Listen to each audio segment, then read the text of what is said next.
नमस्कार दोस्तों, स्वागत है आपका हमारी परशुराम सक्सेस एकेडमी की प्लेटफॉर्म पर। दोस्तों, आज हम पढ़ेंगे वैदिक काल और वैदिक काल को भी हम प्रश्न उत्तर के माध्यम से पढ़ेंगे। ठीक है, तो चलिए हम सबसे पहले प्रश्न की ओर चलते हैं।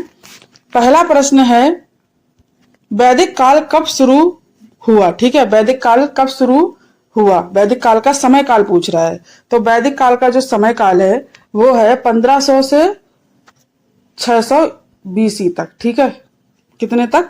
1500 से 600 BC तक वैदिक काल की बात आई गई है। तो चलिए वैदिक काल को हम कुछ छोटे छोटे बिंदुओं के माध्यम से जानते हैं।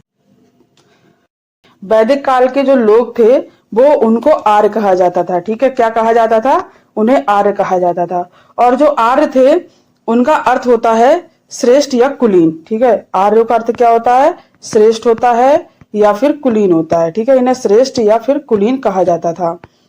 जो आर्यों का समय काल है वो 1500 से 600 BC तक है। ठीक है, कितना है? 1500 से 600 BC तक। और आर्यों का की जानकारी हमें जो है वेदों से मिलती है। आर्यों की जानकारी हमें कहाँ से मिलती है? आर्यों की जानकारी हमें वेदों से मिलती है। ठीक है, कहाँ से मिलती है? आर्यों की जानकारी हमें वेदों से मिलती है। ठीक है, और वेदों की संख्या कितनी है? वेदों की संख्या 4 बताई गई है। ठीक है, कितनी बताई गई है वैदिक काल में? 4 बताई गई है। कौन कौन से वेद हैं वो? ऋग्वेद है, ठीक है, यजुर्वेद है, सामवेद है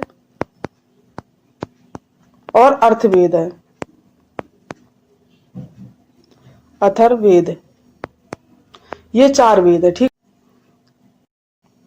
साथ ही वैदिक काल को 2 भागों में बांटा गया था। ठीक है, एक था ऋग्वैदिक काल, ऋग्वैदिक काल, और दूसरा था उत्तर वैदिक काल। ठीक है, क्या था? उत्तर वैदिक काल। जो आपका ऋग्वैदिक काल था इसका जो समय अवधि थी वो 1500 से 1000 BC तक मानी जाती है। और जो आपका उत्तर वैदिक काल था इसकी जो समय अवधि थी उसे 1000 से 600 BC तक माना जाता है। ठीक है, कितने BC तक माना जाता है? 600 BC तक। और अगला प्रश्न है, किस धातु का उपयोग सबसे पहले ऋग्वैदिक काल के लोगों ने किया? तो सबसे पहले उन्होंने तांबे का उपयोग किया। ठीक है, किसका उपयोग किया? तांबे का। तांबा मतलब कॉपर का उपयोग किया। और जो कॉपर है, तांबा है, उसको ही ऋग्वैदिक काल में अयस शब्द का प्रयोग किया इन्होंने। अयस शब्द का उपयोग तांबे के लिए ही किया था। अगला प्रश्न है, प्रारंभिक वैदिक अर्थव्यवस्था किस पर आधारित थी? तो प्रारंभिक अर्थव्यवस्था की यदि हम बात करें तो ये कृषि और पशुपालन दोनों पर आधारित थी। ठीक है, किस पे थी? कृषि पर और पशुपालन पर। मुख्य रूप से ये कृषि और पशुपालन पर आधारित थी। तो इसका सही आंसर होगा कृषि और पशुपालन दोनों पर। ठीक है, अगला प्रश्न है, वैदिक काल में सबसे शक्तिशाली देवता किसे मानते थे? ठीक है, तो जो वैदिक काल के लोग थे वो सबसे ज्यादा शक्तिशाली देवता इंद्र को मानते थे। ठीक है, किसे मानते थे? इंद्र को मानते थे, इंद्र को ही मानते थे। और उन्हें वर्षा का, तूफान का और युद्ध का देवता मानते थे। ठीक है, और उन्हें स्वर्ग के राजा के रूप में भी ये लोग पूजते थे। संगीत का स्रोत जो है वो सामवेद को माना जाता था। ठीक है, किसको माना जाता था? सामवेद को। तो इसका उत्तर होगा ए। प्रश्न है, सभा और समिति क्या थी? ठीक है, तो सभा और समिति जो थी वो जनजातीय सभा थी। ठीक है, क्या थी? जनजातीय सभा। यदि हम सभा और समिति के बारे में आगे बात करें तो सभा और समिति को अथर्ववेद में जो है प्रजापति की जुड़वा पुत्रियां कहा गया है। ठीक है, किसकी पुत्रियां कहा गया है? प्रजापति की। प्रजापति की जुड़वा पुत्रियां। ठीक है, और ये दोनों ही सभा जो थी वो जनजातीय सभा थी। ठीक है, पहले हम सभा के बारे में बात कर लेते हैं। तो जो सभा थी ये एक छोटी सी कुलीन सभा होती थी। ठीक है, ये एक कुलीन सभा होती थी और इसमें जो राजा होते थे, राजा के जो सलाहकार होते थे वो प्रमुख विद्वान शामिल होते थे। ठीक है, प्रमुख व्यक्ति होते थे उनके दरबार के या फिर विद्वान शामिल होते थे इनके यहाँ। और अब अगर हम समिति की बात करें तो समिति क्या थी? ठीक है, समिति में क्या होता था? कि समिति एक बड़ी सभा होती थी, ठीक है। ये कैसी सभा होती थी? बड़ी सभा होती थी। इसमें जनजाति के सभी सदस्य भाग ले सकते थे, ठीक है। इसमें ऐसा कुछ नहीं था कि राजा के प्रमुख ही भाग लेंगे या फिर राजा के सलाहकार ही भाग लेंगे या फिर राजा के विद्वान ही भाग लेंगे। इसमें जनजाति के सभी व्यक्ति भाग ले सकते थे। और अगला प्रश्न है, उत्तर वैदिक काल में किस धातु का प्रयोग बढ़ा, ठीक है। तो उत्तर वैदिक काल की यदि हम बात करें तो उत्तर वैदिक काल जो था, आते आते लोहे का उपयोग करना सीख चुके थे ये लोग, ठीक है। ये लोग जो था लोहे का उपयोग करना सीख चुके थे और लोहे का जो उपयोग था ये लोग युद्धों में करने लगे। उसके बाद ये एक कबीले से दूसरे कबीले को पराजित करने लगे और उसके बाद क्या था, जो कबीले का राजा होता था उसका सम्मान बढ़ने लगा और उसको सम्मान बढ़ने लगा तो उसकी जो उपाधियां थी वो उसको मिलनी चालू हो गई। और जब उसको उपाधियां मिलनी चालू हो गई तो वो बड़े बड़े यज्ञ करने लगा और बड़े बड़े यज्ञ करने लगा। फिर उसे कृषि से यंत्र करने शुरू कर दिए, कृषि में उपयोग करना यंत्रों का शुरू कर दिया, लोहे के औजार बनाने शुरू कर दिए, हल बनाना शुरू कर दिया, इत्यादि चीजें बनानी शुरू कर दी, ठीक है। हसिया, दराती, खुरपी, ये सब बनाने शुरू कर दिए। तरह तरह के जो कृषि में उपयोग किए जाने वाले यंत्र हैं उनको बनाना उसने। जब खेती बाड़ी होने लगी तो यहाँ का जो राजा था वो एक स्थान पर रहने लगा। पहले ये एक कबीले से दूसरे कबीले, दूसरे कबीले से तीसरे कबीले, तीसरे कबीले से चौथे कबीले, ऐसे रहते थे, ठीक है। लेकिन अब जब खेती बाड़ी होने लगी, जब वहां अपना कुछ कारोबार करने लगे, व्यवसाय करने लगे, तो वहां पशुपालन भी करने लगे साथ में वो लोग। फिर उन्होंने अपना एक स्थायी घर बना लिया, वहां ये लोग स्थायी रहने लगे। तो यहाँ के राजा ने क्या करा, यहाँ के राजा ने कर लेना शुरू कर दिया और जो कर होता था वो कुल उत्पादन का 1/6 होता था, ठीक है। अगला प्रश्न है वर्ण व्यवस्था किस काल में शुरू हुई? तो वर्ण व्यवस्था जो है वो उत्तर वैदिक काल में शुरू हुई। उत्तर वैदिक काल आते आते लोहे का ज्ञान हो चुका था और लोगों को लोहे का ज्ञान हो चुका था। पहले वो एक कबीले से दूसरे कबीले में रहते थे, लेकिन अब वो एक ही जगह पर रहने लगे थे। और जब वो एक जगह पर रहने लगे थे तो उन्हें ऐसा लगने लगा कि हमें किसी एक भगवान को चुन लेना चाहिए, किसी एक भगवान की पूजा करनी चाहिए। तो उनके दिमाग में विचार आया एक देवता का, ठीक है। और यहीं से अंधविश्वास शुरू हो गया, यहीं से वर्ण व्यवस्था थी वो शुरू हो गई, ठीक है। वर्ण व्यवस्था 4 भागों में बट गई। सबसे ऊपर ब्राह्मण थे, उसके बाद क्षत्रिय थे, उसके बाद वैश्य थे और सबसे नीचे शूद्र थे, ठीक है। सबसे नीचे कौन थे? शूद्र थे। ऋग्वेद काल में किस देवता का सबसे अधिक उल्लेख हुआ है? तो अगर हम सबसे अधिक उल्लेख की बात करें तो सबसे ज्यादा इंद्र का उल्लेख हुआ है, ठीक है। अश्वमेध यज्ञ का उद्देश्य क्या था? ठीक है, तो अश्वमेध यज्ञ का जो उद्देश्य था वो शक्ति प्रदर्शन करना था, ठीक है। क्या था? शक्ति प्रदर्शन करना। आगे बात करें कि अश्वमेध यज्ञ होता क्या है। अश्वमेध यज्ञ जो था वो एक शक्तिशाली राजा करवाता था, ठीक है। जो राज्य का सबसे ज्यादा शक्तिशाली राजा होता था वो इस यज्ञ को करवाता था। इस यज्ञ में बहुत सारे संत महात्मा और ऋषि मुनि बैठते थे और वो लोग तरह और आहुतियां देते थे, ठीक है। और इसे भगवान का आशीर्वाद माना जाता था, देवताओं का आशीर्वाद माना जाता था। और इसमें क्या होता था कि एक घोड़ा होता था, उस घोड़े को छोड़ दिया जाता था 1 साल के लिए। और वो जो घोड़ा होता था वो जिन जिन क्षेत्रों से होकर गुजरता था वो सारे क्षेत्र जो होते थे वो सारे क्षेत्र राजा के हो जाते थे।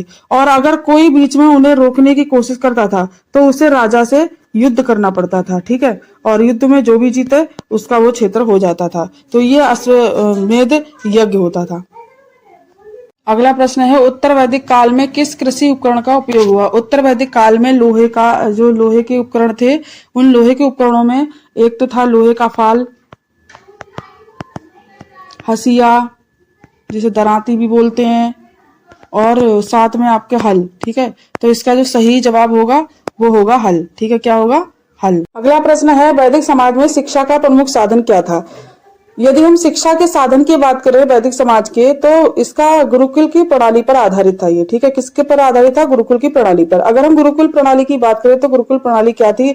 ये मौखिक थी, ठीक है। ये मौखिक थी। यहाँ के जो गुरु लोग थे, गुरुजी जो होते थे या आचार्य होते थे वो मौखिक ज्ञान देते थे, जैसे कि श्लोक हो गए, भजन हो गया और ग्रंथों का ज्ञान, वेदों का ज्ञान, ये सारे ज्ञान जो थे वो मौखिक दिए जाते थे। और वहां के जो छात्र होते थे वो उस ज्ञान को मौखिक ही याद करके अपने गुरुजी को सुनाते थे या अपने आचार्यों को सुनाते थे, ठीक है। अगला प्रश्न है, ऋग्वैदिक काल में कौन सा अनाज प्रमुख था? ठीक है, तो ऋग्वैदिक काल के में अनाज की बात करें तो अनाज जो था वो जौ था। ठीक है, जौ को यब भी बोलते हैं। ठीक है, जौ या यब दोनों में से जो भी आपको दिखे वो सही आंसर होगा। ठीक है, तो जौ को यब भी बोलते हैं। अगला प्रश्न है, वैदिक काल में सबसे बड़ा जनपद कौन सा था? ठीक है, तो अगर हम सबसे बड़े जनपद की बात करें तो सबसे बड़े जनपद दो थे, एक कुरु था और एक पांचाल था। ठीक है, लेकिन कुरु जो था वो पांचाल से भी बड़ा था, इसलिए इसमें पूछा गया कि सबसे बड़ा कौन था, तो उसका सही जवाब होगा कुरु। ठीक है, क्या होगा? अगला प्रश्न है, ऋग्वैदिक काल में कौन सा अनाज प्रमुख था? ठीक है, तो ऋग्वैदिक काल के में अनाज की बात करें तो अनाज जो था वो जौ था। ठीक है, जौ को यब भी बोलते हैं। ठीक है, जौ। अगला प्रश्न है, वैदिक समाज में विवाह को क्या कहा जाता था? अगर हम वैदिक समाज की बात करें तो वैदिक समाज में विवाह को विवाह ही कहा जाता था, तो इसका सही उत्तर होगा विवाह। ठीक है, अब आप बात कर लेते हैं, विवाह एक पवित्र संस्कार था। ठीक है, विवाह एक पवित्र संस्कार था। यहाँ पर गोत्र का प्रचलन हो चुका था और एक ही गोत्र में विवाह वर्जित थे, और यहाँ पर विवाहों का जो प्रकार है वो लगभग 8 प्रकार के बताए गए हैं।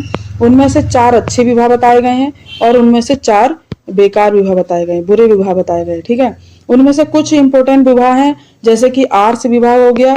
ठीक है, जैसे कि आपका गंधर्व विवाह हो गया, जैसे कि आपका राक्षस विवाह हो गया, और जैसे कि आपका पेशाच्छ विवाह हो गया, और आपका आसुर विवाह हो गया। ठीक है, इसमें जो था आर्ष विवाह क्या होता था, इसमें कन्या जो होती थी, कन्या का पिता वर पक्ष से एक जोड़ी गाय और बैल लेता था। ठीक है, और गांधर्व विवाह क्या होता था, गांधर्व विवाह जैसे प्रेम विवाह होता था वो। ठीक है, उसमें लड़की और लड़का जो थे वो चुपके से शादी कर लेते थे, उनका कोई प्रमाण नहीं होता था, कोई साक्ष्य नहीं होता था, जंगल में जाके या कहीं भी जाके। और राक्षस विवाह क्या होता था, राक्षस विवाह में डंडे के बल पर राक्षस विवाह किया जाता था, जबरदस्ती जबरन, मतलब जो शक्तिशाली पुरुष होता था वो किसी भी कमजोर कन्या से जबरदस्ती शादी कर लेता था। पेशाच विवाह क्या होता था, पेशाच विवाह में सोती हुई कन्या या फिर पागल कन्या जो होती थी उसके शरीर पर जबरदस्ती कब्जा करके और उससे शादी विवाह कर लिया जाता था। आसुर विवाह क्या होता था, आसुर विवाह जो होता था वो ऐसा विवाह होता था जिसमें कि कन्या को बेच दिया जाता था। ठीक है, तो ये कुछ विवाह थे।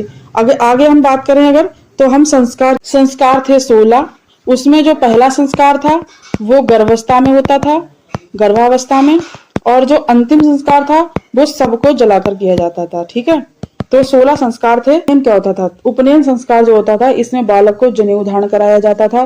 ठीक है, बालक को क्या कराया जाता था, जनेऊ धारण कराया जाता था। जनेऊ धारण करने के बाद बालक गुरुकुल जाता था और फिर उसके बाद गुरु के समीप बैठ के वो शिक्षा प्राप्त करता था। और ये ब्राह्मण और क्षत्रिय वैश्य ये तीनों एक साथ शिक्षा ग्रहण कर सकते थे। इन तीनों के एक साथ के लिए वैदिक काल में द्विज कहा गया है। ठीक है, द्विज क्या के लिए कहा गया है, द्विज जो है वो ब्राह्मण, क्षत्रिय और वैश्य, इन तीनों को मिलाकर इसे द्विज कहा गया है। ठीक है, अगला प्रश्न है, वैदिक समाज में कर का मुख्य रूप क्या था? तो वैदिक समाज में कर की बात करें हम तो कर का जो मुख्य रूप था वो बलि था। और बलि क्या होता है, बलि जो था वो एक स्वैच्छिक कर था। ठीक है, कैसा कर था, स्वैच्छिक, जो अपनी इच्छा से दिया जाए। ठीक है, तो लोगों की इच्छा होती थी, वो राजा इस पर कोई बल देकर नहीं कर लेता था, जिसकी इच्छा होती थी वो कर देता था, जिसकी इच्छा नहीं होती थी वो कर नहीं देता था। ठीक है, अगला प्रश्न है, किस देवता को जल का देवता माना गया है? तो अगर जल के देवता की बात करें तो जल का देवता वरुण को कहा जाता है। ठीक है, किसे कहा जाता है, वरुण को कहा जाता है। अगला प्रश्न है, वैदिक युग में शिक्षा का मुख्य साधन क्या था? तो वैदिक युग में शिक्षा का मुख्य साधन मौखिक परंपरा थी। ठीक है, क्या था, मौखिक परंपरा। अगला प्रश्न है, उपनिषदों का मुख्य विषय क्या था? तो उपनिषदों का मुख्य विषय दार्शनिक विचार थे। ठीक है, क्या थे, दार्शनिक विचार।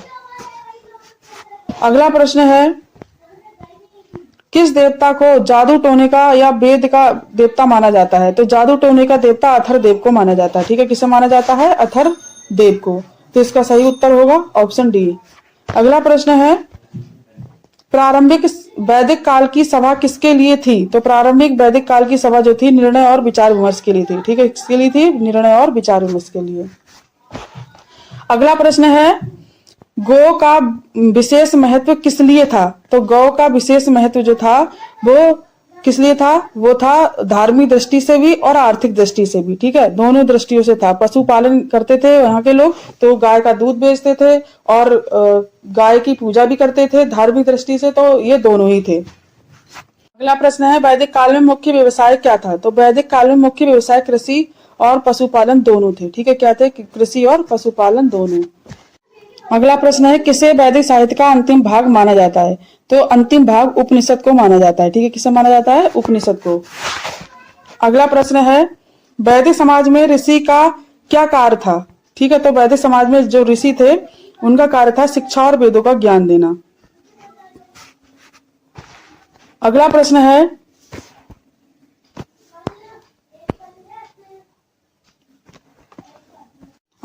है, किस यज्ञ का उद्देश्य वर्षा प्राप्त करना होता था? तो वर्षा प्राप्त करना जो था वो अग्निहोत्र का काम था, ठीक है, किसका था? अग्निहोत्र का। अगला प्रश्न है, वैदिक समाज में प्रमुख शिक्षा केंद्र क्या कहलाते थे? तो वैदिक समाज में जो प्रमुख शिक्षा के केंद्र थे वो गुरुकुल कहलाते थे, ठीक है, क्या कहलाते थे? गुरुकुल। अगला प्रश्न है, उपनिषदों में किस विचार पर जोर दिया गया? तो उपनिषदों में जो है किस पर जोर दिया गया? आत्मा और ब्रह्मा पर जोर दिया गया, ठीक है, किस पर दिया गया? आत्मा और ब्रह्मा पर। अगला प्रश्न है, वैदिक काल में किस लिपि का उपयोग नहीं था? तो वैदिक काल में देवनागरी लिपि का उपयोग नहीं था। अगला प्रश्न है, वैदिक यज्ञ किस स्थान पर होते थे? तो वैदिक यज्ञ जो थे वो खुले स्थानों पर होते थे, ठीक, कहाँ होते थे? खुले स्थानों पर। तो इसका सही उत्तर होगा ऑप्शन बी। अगला प्रश्न है, किस वेद में चिकित्सा का उल्लेख है? तो किस वेद में चिकित्सा का उल्लेख है? अथर्ववेद में, ठीक है, किस वेद में है? अगला प्रश्न है, प्रारंभिक वैदिक समाज में संपत्ति का आधार क्या था? तो प्रारंभिक समाज में, वैदिक समाज में जो संपत्ति का आधार था वो पशु थे, ठीक है, क्या थे? पशु थे। अगला प्रश्न है, ऋग्वेद किस भाषा में रचा गया? तो ऋग्वेद जो है वो संस्कृत भाषा में रचा गया, ठीक है, किस भाषा में रचा गया? संस्कृत भाषा में। अगला प्रश्न है, किस वेद में यज्ञ विधियां का वर्णन होता है? ठीक है, तो किस वेद में यज्ञ विधियों का वर्णन हुआ है? तो वो वेद है यजुर्वेद, ठीक है, कौन सा वेद है? वैदिक के देवताओं में मित्र किसका देवता था? तो मित्र जो था वो सूर्य का देवता था, ठीक है, किसका देवता था? सूर्य का। अगला प्रश्न है, ऋग्वैदिक का प्रमुख विषय क्या था? ठीक है, तो ऋग्वैदिक का जो प्रमुख विषय था वो स्रोत थे। अगला प्रश्न है, वैदिक काल में युद्ध का मुख्य कारण क्या था? तो वैदिक काल में युद्ध का जो मुख्य कारण था वो पशु थे, ठीक है, क्या था? पशु। अगला प्रश्न है, उत्तर वैदिक काल में सामाजिक संगठन की इकाई क्या थी? ठीक है, तो उत्तर वैदिक काल में सामाजिक संगठन की जो इकाई थी वो राष्ट्र थी, ठीक है, क्या थी?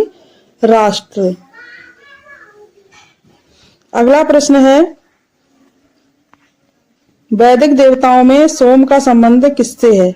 ठीक है, तो वैदिक देवताओं में सोम का संबंध जो है वो पौधा और रस से है, ठीक, किससे है? पौधा और रस से। अगला प्रश्न है, ऋग्वैदिक आर्यों की भाषा कौन सी थी? तो ऋग्वैदिक आर्यों की जो भाषा थी वो वैदिक संस्कृत थी, ठीक है, क्या थी? वैदिक संस्कृत। अगला प्रश्न है और अंतिम प्रश्न है, वैदिक काल का अंत किससे होता है? ठीक है, तो वैदिक काल का जो अंत की अगर हम बात करें तो वो उपनिषदों से होता है, ठीक है, किससे होता है? उपनिषदों। दोस्तों, आज के लिए बस इतना ही। अगर आपको मेरी वीडियो पसंद आती है तो आप मेरे चैनल को सब्सक्राइब कर लीजिए और ज्यादा से ज्यादा शेयर कीजिए। कल मिलते हैं अगले टॉपिक के साथ। नमस्कार।